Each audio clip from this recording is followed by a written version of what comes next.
Ketua DPR RI Puan Maharani dalam KTT P20 mendorong kesetaraan gender dan pemberdayaan perempuan serta mendorong terciptanya perdamaian dunia. Haruskah kita tetap terbelenggu oleh ekspektasi sosial yang memposisikan perempuan di tempat kedua? Mengapa perempuan harus terus-menerus menghadapi rintangan dan batasan hanya karena gender? Cowok itu harus kuat, gak boleh nangis. Kenapa perempuan sering tidak memiliki hak dan kesempatan yang setara? Bagaimana mungkin kita terus-menerus menempatkan perempuan pada posisi yang kurang dihargai dalam dinamika sosial? Mengapa kita masih terjebak dalam norma lama yang menilai perempuan sebagai figur yang seharusnya berada di belakang, bukan di depan? Kenapa kita sebagai perempuan di nomor 2 kan?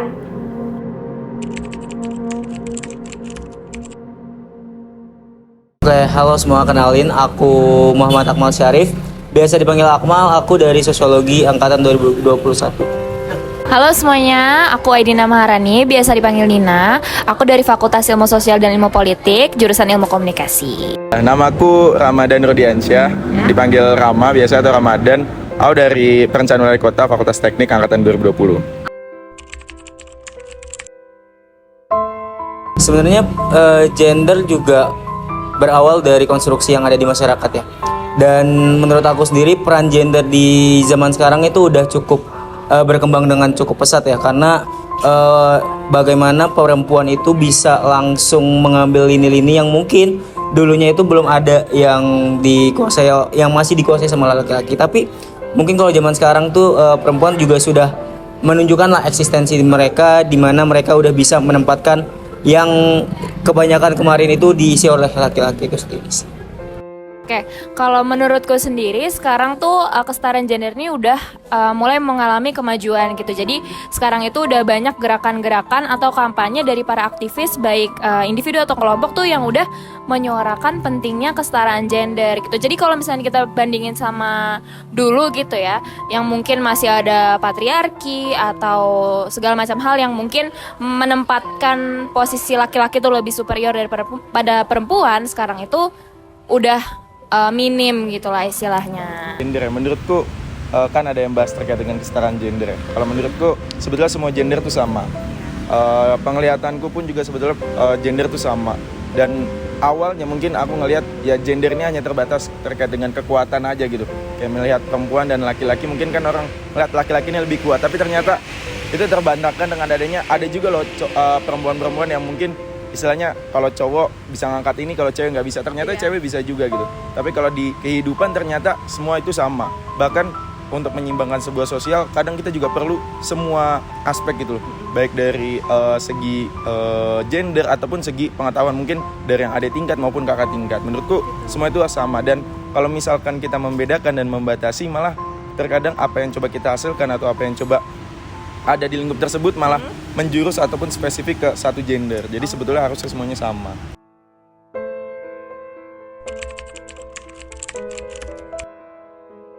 Sebenarnya gender juga berawal dari konstruksi yang ada di masyarakat ya.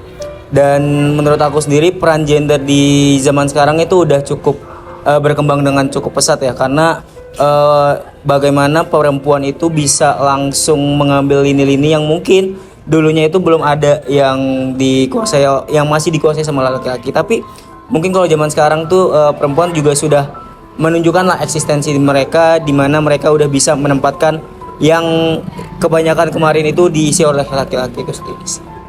Oke, kalau menurutku sendiri sekarang tuh kesetaraan gender ini udah mulai mengalami kemajuan gitu. Jadi sekarang itu udah banyak gerakan-gerakan atau kampanye dari para aktivis baik individu atau kelompok tuh yang udah menyuarakan pentingnya kesetaraan gender gitu. Jadi kalau misalnya kita bandingin sama dulu gitu ya, yang mungkin masih ada patriarki atau segala macam hal yang mungkin menempatkan posisi laki-laki tuh lebih superior daripada perempuan, sekarang itu udah minim gitulah istilahnya. Positioning ya, kalau menurutku sama sebetulnya. Kalau masalah positioning itu bukan kacamatanya dia gendernya apa gitu. Walaupun banyak orang yang bilang yang memimpin itu harusnya cowok gitu, ya kan. Tapi kalau menurutku pribadi aku nggak melihat dia gender ataupun dia dari kelompok mana. Yang kupandang adalah kamu kompeten nggak. Terus apa yang coba kamu bawa itu membawa semuanya nggak gitu. Jadi kalau misalkan gender itu dikotakkan, menurutku enggak. Dan kalau misalkan di fakultas teknik pun, fakultas teknik kan ada presidennya kan nggak cuma satu ya, ada sekarang 11. Itu ada 4 yang putri, ada berapa? Berarti 9 yang putra. Jadi sebetulnya semuanya menyeluruh. Dan kalau misalkan di lingkup kan hanya satu, kayak harus gendernya cowok, harus gendernya cewek, menurutku malah nggak bisa. Karena nggak menutup kemungkinan perempuan pun bisa memimpin suatu organisasi yang dimana perempuan tersebut pun harus ya memikirkan bukan hanya kayak kepentingan perempuan aja, tapi kepentingan putra juga kayak gitu.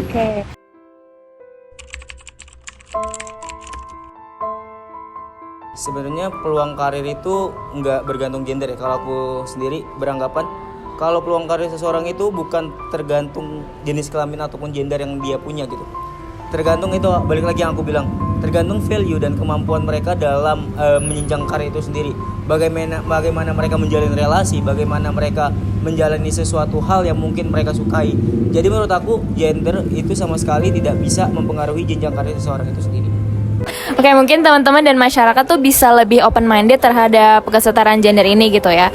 Lebih sadar kalau misalkan mungkin teman-teman dan masyarakat bisa lebih open minded tentang kesetaraan gender ini gitu. Lebih tahu kalau misalkan kita tuh udah nggak boleh loh ada kesenjangan baik karir, baik juga pokoknya segala hal antara perempuan dan laki-laki, kayak gitu aja sih. Menurutku ini sih ya, mungkin ada stigma yang kayak perempuan tuh malu-malu. Jadi kadang stigmanya itu atau paradigma yang bisa dilakukan, gimana caranya perempuan itu juga jangan diem-diem aja ketika ada keresahan atau ingin tampil gitu ya, tampil aja gitu. Nggak ada yang membatasi dan kayak nggak ada yang memandang sebelah mata menurutku.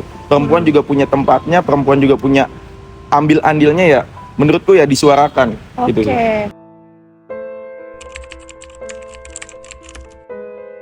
Mungkin kalau aku sendiri, aku kurang tahu ya kalau kebijakan yang di FISIP itu kayak gimana. Tapi yang aku tahu dan aku yakini pastinya, setiap orang bisa berpeluang menduduki apapun yang mereka mau. Selagi mereka bisa dan selagi mereka mampu untuk mendapatkan itu sih. Jadi menurut aku bebas aja sebenarnya bisa.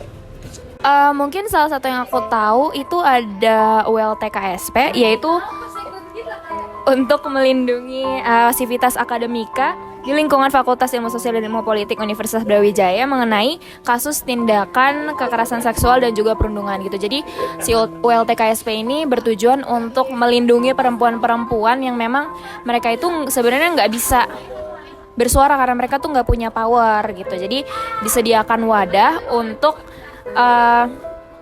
mereka ini merasa dilindungi gitulah sama FISIP gitu. Tadi ya, kalau yang gue bilang di awal bahwa kalau di teknik sendiri itu nggak memandang gender. Buktinya di presiden kita juga ada perempuan gitu. Bahkan dulu ada sejarahnya ketua himpunan itu juga ada yang perempuan gitu. Jadi ya kebijakan bukan kebijakan yang spesifik, tapi ya kebijakan ini menyeluruh. Jadi kita nggak menutup kemungkinan harus putra, harus putri, enggak. Tapi ya kita bilang ya kalau di kita namanya keluarga besar mahasiswa teknik atau keluarga besar mahasiswa perencanaan wali kota. Jadi nggak menutup kemungkinan salah satu gender tapi semuanya.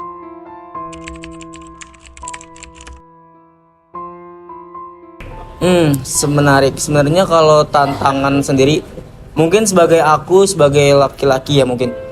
Kalau aku ngelihatnya sendiri, kalau dari aku sendiri aku tidak menghadapi tantangan yang cukup signifikan. Tapi yang aku amati adalah kalau bagaimana di gender perempuan ini yang ketika ia ingin meniti suatu karir ataupun meniti suatu kedudukan di suatu organisasi itu banyak banget nih masih pro dan kontra segala macam. Tapi menurut aku tantangan yang paling signifikan adalah merubah mindset itu sendiri, yang bagaimana perempuan itu tidak bisa memimpin. Yang harus dirubah adalah bagaimana perempuan itu bisa memimpin walaupun berbeda gender dengan laki-laki itu sendiri. Mungkin kalau dari aku sendiri, alhamdulillahnya tuh aku hidup di lingkungan yang emang orang-orangnya itu open minded semua. Jadi aku nggak pernah mengalami tantangan tentang kesetaraan gender ini gitu. Jadi aku nggak pernah sacrifice myself untuk gue ini cewek, gue harus ngalah, itu tuh aku nggak pernah sih. Oke, pengalaman ya menurutku karena dulu pengalamanku jadi ketua himpunan, yaitu memang model presidensialnya adalah aku sebagai gender putra. Tapi bagaimana aku memanage di bawahnya, aku juga perlu pandangan dari semuanya. Jadi pengalamannya mungkin, jadi setiap kali pertanyaan, jadi pandangannya bukan hanya di tingkat kakak tingkat atau golongan ini, tapi putra sama putri spesifiknya pandangannya seperti apa, spekulasinya seperti apa, argumennya seperti apa, yang itu coba ditampung dan coba ya dikemas supaya oh ya ini jadi dapat buat semuanya. Sebuah impian akan selalu menghiasi setiap pikiran manusia. Mimpi yang nyata dan terang bisa tergapai pasti membutuhkan usaha yang ekstra. Bukan mimpi hanya dalam tidur, tidak mimpi hanya untuk kebahagiaan saat. Banyak orang menyepelekan impian dari seorang wanita. Masih banyak yang menganggap wanita adalah makhluk nomor 2 dan laki-lakilah yang selalu utama. Oleh karena itu, yang putra tetap bersuara, tetapi jangan juga memandang sebelah mata putri. Dan untuk yang putri, jangan malu untuk menyuarakan aspirasi ataupun ingin tampil, tidak ada larangan. Terkadang, pandangan sebelah mata itu hanya sebuah pikiran saja, karena dalam kehidupan nyata tidak seperti itu.